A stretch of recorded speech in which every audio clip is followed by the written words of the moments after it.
Hello everyone, it's Margaret here with 60andMe. Are you feeling like you're more sensitive lately about your balance and about movement in general? I'd like to talk about getting some more movement confidence as we get older.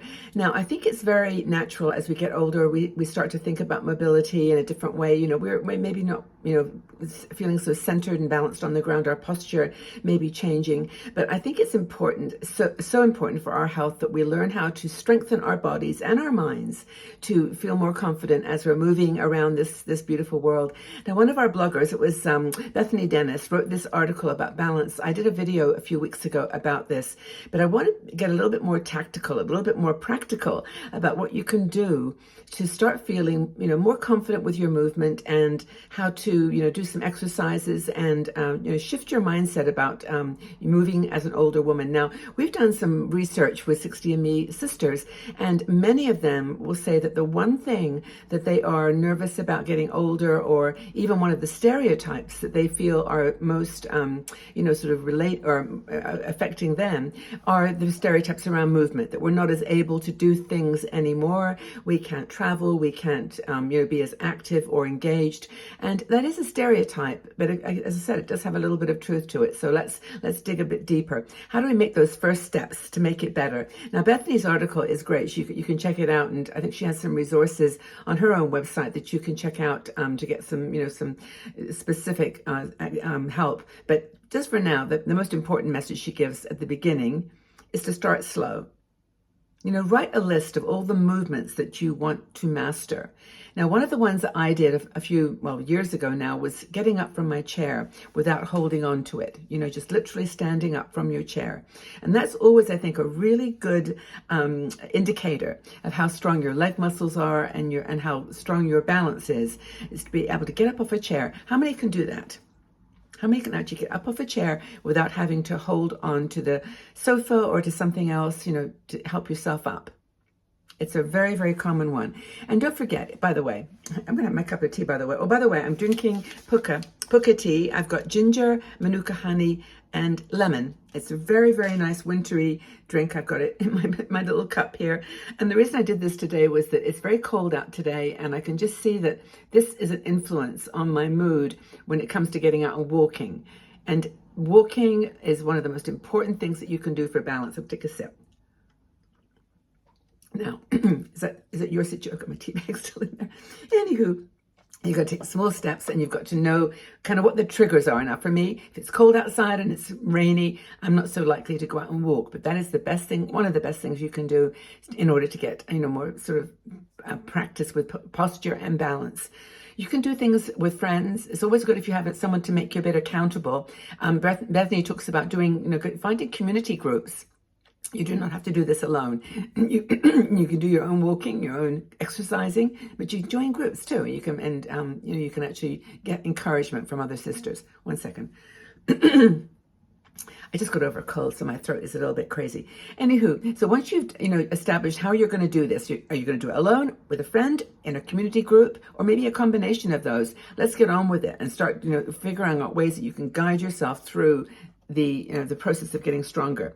Now, go to your doctor if you want to get a good start, because if have not exercised, or you haven't gone walking at for long distances in a while, go check your doctor or a physical therapist, and they can do some tests to see where the weaknesses are in your body and where you can actually focus your attention. It may not be, like in my case, it's my ankles.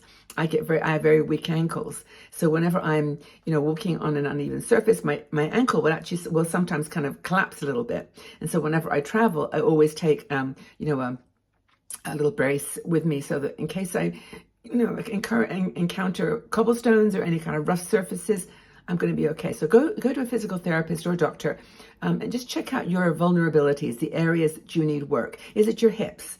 Is that what is creating your lack of confidence with movement? Is it your knees? Is it your back? What is it that is actually causing you to feel uncertain when you go out walking? And I don't need to remind you, by the way, do I, that some of the most serious things that can happen to you and you end up in a hospital bed is a fall when you get older. So make sure that you're taking this seriously, because you can have other things that you're managing really well, but if you're not balanced and walking strongly, and you are not paying attention to where you're walking, then you will actually potentially hurt yourself. So slowly challenge yourself to build, momentum and resilience. Don't try to do this overnight, right? It's not going to happen. You're not going to say, oh, today I'm going to go walking and tomorrow I'm going to be, able to feel more confident about my movement. It's a gradual thing that you need to do, and you need to take care to not push too hard, because your body is fragile, and it's fragile not just because you're older, but just in general. Here's the couple of things that she talks about doing that I started doing this one, and it is so cool. Specific exercises, in addition to walking and sort of just careful analysis of your situation. First of all, it's called the heel to toe walk. This is a really cool one. If you actually just stand up, I can't do it while I'm talking here to you here, but stand up and just walk heel to toe. So put your right foot forward, and then put your basically put your heel to your toe, and walk one step after the other, heel and then heel to toe, and just walk like a little child does. I'm doing it with my feet right now. You can't see. So walk one foot right in front of the other and put your heel up to your toe. Next one, heel up to your toe. It's really, and if you do it and you hold yourself straight, you can't do it fast. There's no way that you can do this one quickly. You have to take your time, concentrate, walk one step in front of the other. Walk 20 steps, turn around, and walk back. That is one of the exercises that Bethany suggests, and I think it's a really, really good one. When I started doing it, it really was like, I started to stumble a bit because I wasn't holding myself straight. I was just trying to walk my normal way. But you've got to kind of control the movement. Another one, easy peasy, no machines needed, no gym, no anything. Stand on one foot. Well, if you have to start by holding onto something, that's fine too. Just hold onto the table, hold onto a chair, but just stand on one foot for as long as you can. Lift your other leg off the ground, and you have to lift it up high, just up to your knee, and just stand there for like 10 seconds on one leg. I'm doing this as we talk, by the way. It's kind of fun exercise. I'm sitting here at my desk doing it. And then when you've done that, put your foot down and then lift the other leg up. And then stand on that one leg. 10 seconds. And honestly, don't worry. If you have to hold on to something, if you start to tip and you have to grab something, no problem. This is how you start, though. You start with heel to toe. You start with standing on one foot. You start with getting up off your chair without holding on to something. These are really practical things that you can try. Leg lifts. This is one. She said, hold on to a chair. Lift one leg out to the side, keeping your toes forward. And I'm just trying to do that if I could show you. But basically a leg lift, and hold it.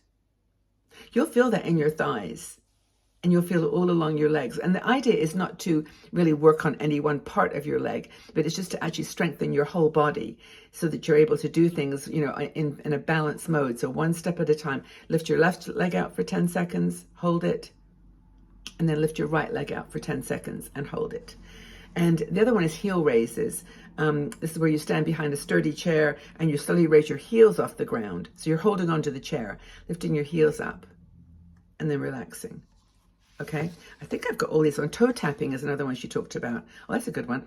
Okay, I'll do it now. So you're sitting in your chair, tap your toes. Can you hear my toes tapping? Yeah, I mean, that's a really nice one because I can feel it in my calves. I can feel it in my ankle. Oh, that's a good one for my ankle, actually. So toe tapping is another very good one. Another one is yoga, Pilates, or any of those exercises that help to increase the strength in your abs, in your center. I wanted to mention, by the way, we have our 60&Me video for yoga classes. They're all free now on our YouTube channel. And there's gentle yoga for just gentle yoga for seniors, gentle yoga flows, which is kind of moving things together in a movement, and also chair yoga for seniors. And those are 3 that we recorded. Wow. 8 years ago, but they're beautiful. Kat Kabir is the teacher. We did the videos in Bali, so they're very soothing. The music's nice. She's easy to work with, has lots of insight into older bodies, but that's online free of charge. And then the sit to stand, I won't mention that one. And I think that's it. I mean, that's 5 of many that you can use. If you've got any exercises that you did that helped you to improve your posture, get your strength, more confidence in your movement in general, we'd love to know. I actually saw an ad the other day for something. I don't know whether anyone has tried this, but it was a brace. like a brace you put around your top of your top half of your body, and you can kind of pull it together like it's stretchy, and you can kind of create different widths. But it's really a reminder to sit straight. Now, right now I'm sitting particularly straight. I'm normally sitting like this. And I'm really conscious that I'm sitting up, and it feels so much better. So that's it. Movement, confidence for older women.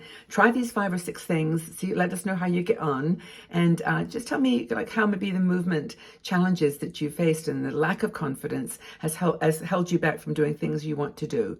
And this may be a new door that you can open to start doing some of those things. Playing with your grandkids, traveling, going on short trips, or just walking with friends without worrying that you have to be careful.